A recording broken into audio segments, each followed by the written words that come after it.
Very good morning to all of you. Auto sales master diamond master Ritesh Sangar इस side.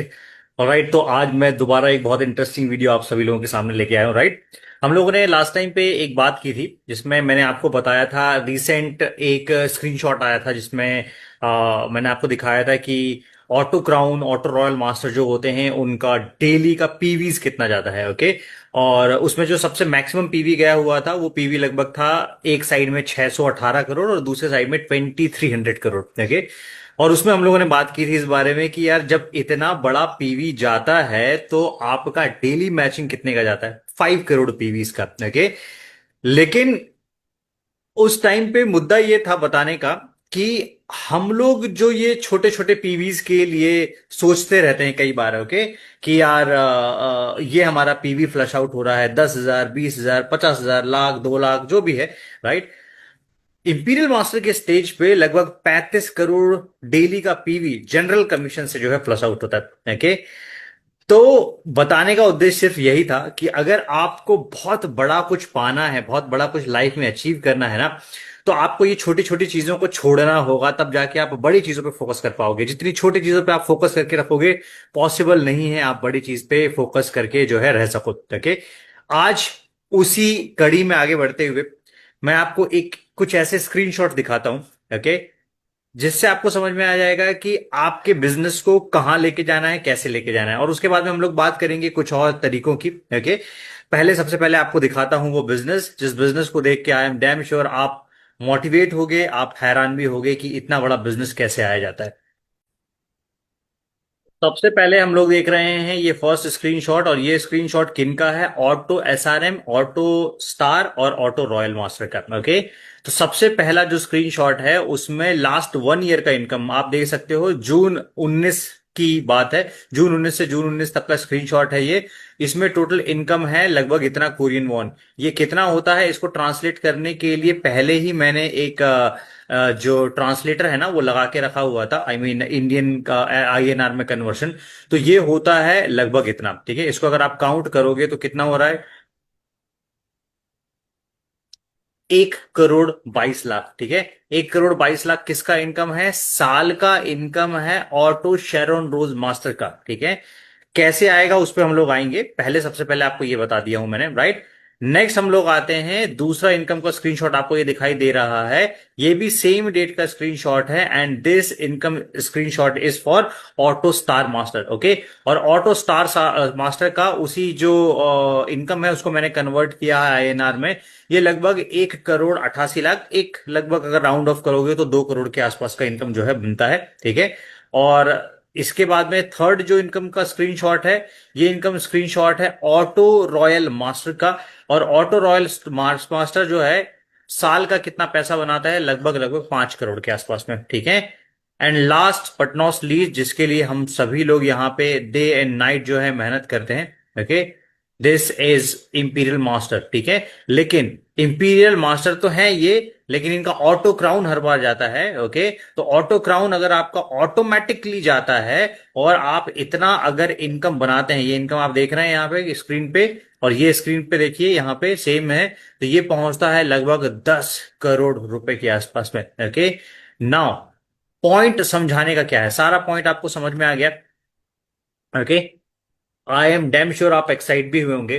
अब आप logically सोचो, calculation लगा के सोचो, इतना बड़ा income with in 7 years 10 years के अंदर में कैसे बनाया जा सकता है। ठीक है, तो इनकम बनाने के लिए कोई शॉर्टकट किसी के पास में भी अवेलेबल नहीं है। डेफिनेटली आपको डे एंड नाइट जो है हार्ड वर्क करना होगा।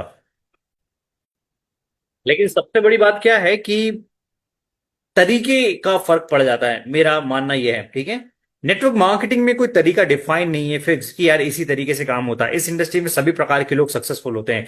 ठीक है, इसमें किसी कोई बहुत ज्यादा टैलेंटेड है उसका लेना नहीं है, कोई बहुत स्किल्ड है उसका लेना नहीं है, क्योंकि आप इस बात को कितना माने या ना माने, इसमें लक का भी एक इंपॉर्टेंट रोल होता है। देयर आर मेनी लीडर्स जिन्होंने जो बहुत ज्यादा टैलेंटेड नहीं थे उसके बावजूद भी उनका बिजनेस जो है रन हुआ है। सेकेंड थिंग, कुछ ऐसे भी लोग होते हैं they are brilliantly talented, but problem क्या हो जाता है कि उनका नॉलेज ही उनके आड़े आता है और उसके चक्कर में वो बहुत बड़ा काम नहीं कर पाते हैं, जिसके कारण से ईगो क्लैशेस होते हैं एंड ऑल। राइट, बट इस प्रकार के बिजनेस को किस तरीके से बनाया जा सकता है? तो हमारे पास में दो ही कैटेगरी है काम करने की, एक है कंज्यूमर क्रिएशन और दूसरा है पार्टनर क्रिएशन। ठीक है, कंज्यूमर क्रिएशन पे आपको एक कंज्यूमर बनाना होगा, उसके रिलेवेंट प्रोडक्ट आपको उसको सजेस्ट करना होगा, वो रिलेवेंट प्रोडक्ट का उसको रिजल्ट मिलेगा, रिजल्ट मिलने के बाद में वो अपने रेफरेंस के कुछ लोगों को बताना स्टार्ट करेगा। This is the organic process. ये बहुत ऑर्गेनिक प्रोसेस है, इस तरीके से ही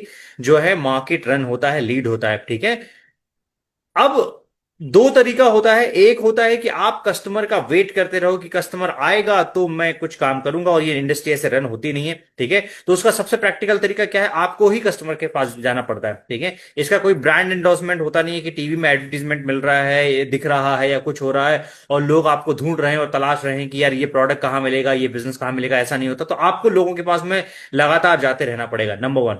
नंबर टू, पार्टनर्स का रोल बहुत ज्यादा इंपॉर्टेंट होता है। ठीक है, पार्टनर्स में बहुत सारे ऐसे पार्टनर्स होते हैं, they are very good auto consumers. Okay, तो वो प्रोडक्ट के बहुत अच्छे कंज्यूमर होते हैं and they are very good retailers also. तो वो प्रोडक्ट के बहुत अच्छे रिटेलर्स भी होते हैं। ठीक है, तो ऑटो कंज्यूमर है ही है और उसके बाद में रिटेलर हैं, तो वो बिजनेस एक ऑटो कंज्यूमर से बेहतर रफ्तार पकड़ना स्टार्ट कर देता है। ठीक है, पहला पार्ट हो गया ऑटो कंज्यूमर का, जिसमें सिर्फ कंज्यूमर कंज्यूमर्स को बता रहा है एंड वो मल्टीप्लाई होना स्टार्ट हो रहा है। दूसरा पार्ट हो गया बिजनेस पार्टनर, जो सबसे पहले ऑटो कंज्यूमर्स हैं और वो एक अच्छे रिटेलर्स हैं। ठीक है, ये स्किल है उनमें कि वो एक अच्छे रिटेलर है। रिटेलर होने का मतलब है वो प्रोडक्ट को रेफरेंस के अलावा मार्केट में मूव करना जानते हैं। मार्केट में मूव करने का मतलब है कि उनको पता है दिन के 10 प्रोस्पेक्ट से मिलना है, 10 प्रोस्पेक्ट को मूव करेंगे प्रोडक्ट, 20 प्रोस्पेक्ट से मिलना है, इस तरीके से। ठीक है, third part is recruitment. Okay, but recruitment part का मतलब होता है कि आपने प्लान प्रेजेंटेशन देके लोगों को लाया या प्रोडक्ट दिखा के आपने लोगों को लेके आए हैं, बिजनेस में लेके आए हुए हैं। ठीक है, अब इन तीनों तरीकों की एक लड़ाई मार्केट में चलती है।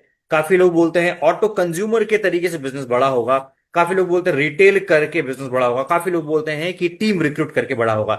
अब जो व्यक्ति जिस तरीके से काम उसके स्ट्रक्चर में करता है, उसका अनुभव उस तरीके से हो जाता है, तो वो बाकी दूसरे तरीके को अडॉप्ट नहीं करता है। ठीक है, बट रियलिटी अगर आप समझोगे, लॉजिक समझोगे, कॉमन सेंस समझोगे, तो ऑटो कंज्यूमर्स, तो इट इज कंपल्सरी। ठीक है, क्योंकि जब तक प्रोडक्ट मार्केट में मूव नहीं होगा, आप कितना भी बड़ा रिक्रूटमेंट कर दो। फॉर एग्जांपल, आपने एक टीम बनाया है, you are very good at creating teams. Okay, बहुत बड़ा टीम साइज बनाया है, बट टीम साइज में प्रोडक्ट ही मूव नहीं हो रहा है, तो टर्नओवर जनरेट नहीं होगा और आपको कमीशन जनरेट नहीं होगा। Okay, and second part is कि अगर आपने कंज्यूमर, ऑटो कंज्यूमर के माध्यम से रिक्रूटमेंट करना स्टार्ट किया हुआ है और वो जो टीम है, वो टीम पूरी की पूरी जो रिक्रूटेड टीम है वो प्रोडक्ट को कंज्यूम करने के लिए रेडी है, तो फिर आपके टर्नओवर जनरेट होने से कोई भी किसी को नहीं रोक सकता है। ओके, तो आपका जितना ज्यादा जरूरी कंज्यूमर्स बनाने का पार्ट है,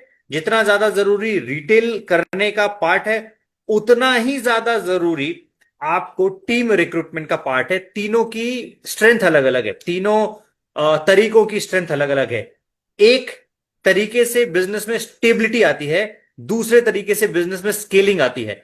अगर आप वैसा रिक्रूटमेंट का तरीका सीख गए जिस रिक्रूटमेंट से बिजनेस मल्टीप्लाई होता है, कंपाउंड होता है, डुप्लीकेट होता है, तो आप लीडरशिप का नया बैच खड़ा कर सकते हैं। और हम लोग जो बात करते हैं रियल पैसिव इनकम जनरेट करने की, रियल जनरेशनल वेल्थ क्रिएट करने की, वो आप अचीव कर सकते हैं, वो गोल आप अचीव कर सकते हैं। अगर आपका गोल सिर्फ पैसा अचीव करना है कि यार मेरे को किसी भी तरीके से पैसा आ जाए, ठीक है, मैं यहाँ पे 20-30 हजार रुपए बना रहा हूं, मेरे जॉब से मेरे को यहाँ पे 1 लाख रुपए बन जाएगा तो मैं बहुत सेटिस्फाइड रहूंगा, तो उसके लिए आप किसी भी तरीके पे जा सकते हो। But if you are willing कि आपको 10 लाख, 20 लाख, 50 लाख रुपए महीना चाहिए, देन आई बिलीव कि आपको एक ऑर्गेनाइजेशन खड़ा करना आना चाहिए। ठीक है, उस ऑर्गेनाइजेशन को खड़ा करने के बाद में उसे ऑटो कंज्यूमर बनाना, उसे रिटेल में एक्सपर्ट बनाना, ये सब काम आप तब कर पाएंगे जब आप एक खुद अच्छे ऑटो कंज्यूमर हो, आप खुद एक अच्छे रिटेलर हो, तभी आप उसके स्किल को जो है वो डुप्लीकेट कर पाएंगे। ठीक है, तो बिना रिक्रूटमेंट के बड़े स्केल पे बिजनेस जो है एक्सप्लोड नहीं कर सकता है। ठीक है, और अगर एक्सप्लोड करने की जो स्पीड होगी वो रिक्रूटमेंट करने के कंपैरिजन में स्लो हो जाएगी, अगर आप सिर्फ और सिर्फ कंज्यूमर पार्ट पे ही फोकस करते रहे तो। ठीक है, तो इसका मतलब क्या है? कंज्यूमर्स नहीं बनाना चाहिए, कंज्यूमर इज मस्ट। एक बिजनेस पार्टनर जो आता है वो भी कंज्यूमर है, रिक्रूटमेंट कैटेगरी हो रही वो भी कंज्यूमर है, लेकिन मैं आपको बता रहा हूं कि एक व्यक्ति जो महीने में 1,000 की टीम खड़ी करता है और एक व्यक्ति जो दिन में 1,000 कंज्यूमर्स बनाता है, ठीक है, दोनों पार्ट में अगर वो जो 1,000 रिक्रूटमेंट हो रहे हैं वो एक बिजनेस पार्ट के रिक्रूटमेंट्स हैं और बिजनेस को भी आपके आगे लेके जाने के लिए सक्षम है, नई ऑर्गेनाइजेशन खड़ी करने में सक्षम है, बिजनेस को लीड करने में, प्रेजेंट करने में, मार्केट लीड करने में, मार्केट डोमिनेट करने में, अलग अलग मार्केट में पेनिट्रेट करने में, तो वो कैटेगरी ज्यादा सक्षम बन जाती है ऑटोमेटिकली, ठीक है। इसलिए इस बिजनेस में दोनों कैटेगरी को संभाल के आपको जो है चलना पड़ेगा और दोनों कैटेगरी को बैलेंस करके चलना पड़ेगा।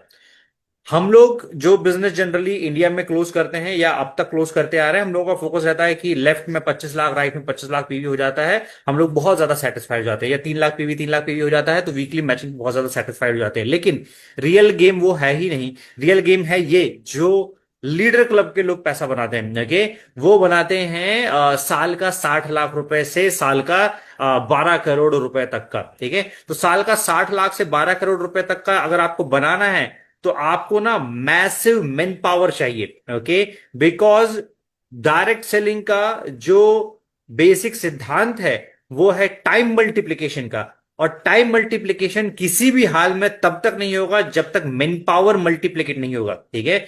ये हो सकता है कि आपका एक व्यक्ति 10,000 पीवी की जगह 3 लाख पीवी करेगा, बट अगर आपका मैन पावर ही बहुत है, मार्केट में भागने के लिए, दौड़ने के लिए, नई ऑर्गेनाइजेशन खड़ी करने के लिए तैयार है, प्लस साथ में प्रोडक्ट कंज्यूम करने के लिए सही तैयार है, तो ये सोने पे सुहागा हो जाएगा। तो बेटर है आप इस स्किल के साथ में जो है ना रिटेल एंड ऑटो कंज्यूमर बनाने की मास्टरी को करना स्टार्ट करें, ठीक है। उससे आपका बिजनेस आसमान पे छूना स्टार्ट कर देगा, आसमान छूना स्टार्ट कर देगा। एंड ये मैं नहीं बोलता हूं, ये पार्क सर का स्टेटमेंट है, okay. You need one win, आपको सिर्फ एक जीत चाहिए आपके सारे लॉसेस को ठीक करने के लिए, ठीक है। ये एग्जांपल दुनिया की हर फील्ड में लागू होता है, उसको एक जीत चाहिए होती है दुनिया के पिछले सारे लॉसेस को रिकवर करने के लिए, ओके। सिमिलरली आपकी प्रोस्पेक्ट की जर्नी में आप और मैं, हम लोग इंपीरियल के लेवल में जो टर्नओवर जनरेट होता है वो आप और मैं अकेला उतना माल नहीं बेच सकते, ओके। तो ये बात तो फॉर श्योर है कि सिर्फ और सिर्फ अकेले माल बेच के ये काम नहीं किया जा सकता है। अगर एक बहुत बड़ी ऑर्गेनाइजेशन है वो सारा का सारा उसी स्पीड से, उसी पैशन के साथ में, उसी जिद के साथ में जो है लोगों तक प्रोडक्ट लगातार मूव करवा रहे हैं, तो जो है इंपीरियल के लेवल का टर्नओवर जनरेट होता है। लेकिन उसके लिए आपको क्या चाहिए? एक मैसिव ऑर्गेनाइजेशन चाहिए, ओके। और मैसिव ऑर्गेनाइजेशन के लिए आप कुछ भी प्रिडिक्ट नहीं कर सकते हैं कि कोई गांव का व्यक्ति परफॉर्म करेगा या नहीं, या कोई शहर का व्यक्ति परफॉर्म करेगा या नहीं, क्योंकि अगर गांव के व्यक्ति ने परफॉर्म नहीं किया होता तो आज टीएन सावस्कर सर एटमी इंडिया के टॉप इनकम अर्नर नहीं होते, okay. So you can not predict anything, okay. एक छोटी सी जगह पे भी एक विजनरी एम्बिशियस माइंडसेट वाला व्यक्ति बैठा हो सकता है और एक बड़ी जगह पे भी बैठा हो सकता है, और वायस वर्सा भी हो सकता है, ओके। सो ये बिजनेस प्रिडिक्टेबिलिटी का नहीं है, ओके।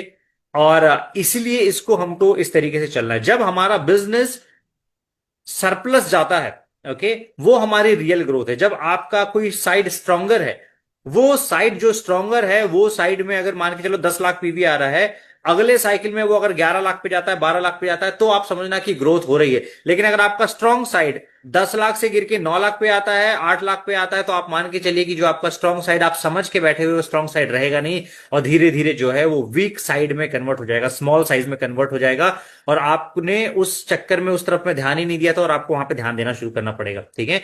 तो ये सारे लोग जो आपको दिखाई दे रहे हैं, जो इतना पैसा बनाते हैं, जो इनकम स्क्रीनशॉट मैंने दिखाए 1 करोड़ से लेके लगभग 10 करोड़ रुपए साल के, ये सारे लोग वो हैं जिन्होंने कोई ब्रेक नहीं लिया है, ओके।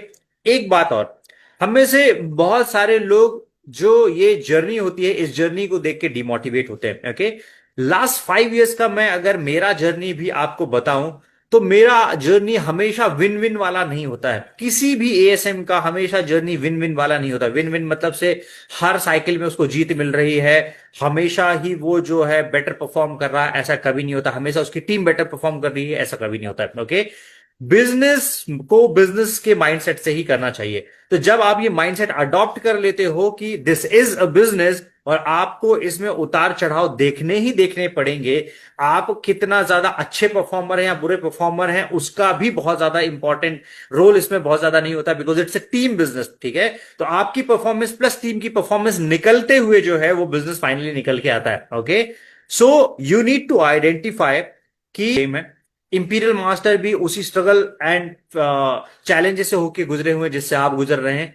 हमारे हैंगवेल पार्क से जब कंपनी नहीं बनी थी तब उन्होंने भी एज ए डिस्ट्रीब्यूटर ही इस बिजनेस को एक तरीके से खड़ा किया है। ओके, आप ये बोल सकते हैं कि उन्होंने भी सेल्स रिप्रेजेंटेटिव से ही बिजनेस शुरू किया है। ठीक है, लेकिन ही वॉज वेरी एक्सपर्ट कि वो विजन दिखा सकते थे। उन्होंने आज जो 14 साल बाद में हो रहा है, 17 साल बाद में हो रहा है, वो विजन उन्होंने दिखाया हुआ था। एंड इसलिए इस बिजनेस में आपको विजन दिखाना आना चाहिए अपने डिस्ट्रीब्यूटर्स को। ओके, आप विजन अगर नहीं दिखा पाएंगे तो डिस्ट्रीब्यूटर को होल्ड करना is very tough. Okay, vision दिखाने का मतलब होता है, जब पार्क सर ने कभी 6 करोड़ रुपए कैश किसी को नहीं दिया था, वो बहुत फर्मली, बहुत स्ट्रांगली, बहुत कन्विक्शन के साथ एक बात बोलते थे कि 6 करोड़ रुपए मैं जो है स्टेज पे दूंगा, फर्स्ट टाइम इस पर्टिकुलर व्यक्ति को दूंगा जो ये टारगेट अचीव करेगा। ठीक है, इसके पहले कभी 6 करोड़ दिया ही नहीं गया था। ओके, जब नहीं दिया गया था तब इस बात को इतने कन्विक्शन से बोलना कितनी बड़ी बात होती है। ठीक है, सिमिलरली उन्होंने बोला था मैं अजा मॉल लाऊंगा, उन्होंने बोला था मैं और प्रोडक्ट की रेंज लाऊंगा, उन्होंने बोला था इतना बड़ा ऑफिस जो है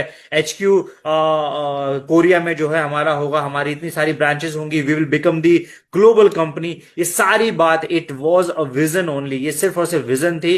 अगर आप इसको ये बोलोगे कि उन्होंने ड्रीम बेचा, तो यस उन्होंने ड्रीम बेचा, और ड्रीम के साथ में उनका कन्विक्शन था, इसलिए उन्होंने वो ड्रीम जो है वो सेल आउट कर पाया। और तभी आप और मैं और बहुत सारे जो अभी मार्केट में 2 करोड़ से ज्यादा डिस्ट्रीब्यूटर हैं एटमी ग्लोबल के अंदर में, वो सारे लोग ना अपना भविष्य देख के इस कंपनी के अंदर में लगातार लगे हुए हैं। राइट, सो आई होप आपको ये वीडियो समझ में आया होगा और ये वीडियो आपके लिए वैल्यूबल रहा होगा। ज्यादा से ज्यादा लोगों के साथ में शेयर कीजिए, ये वीडियो किसी की जिंदगी बदल सकता है। Alright, thank you so much all and wish you all the best.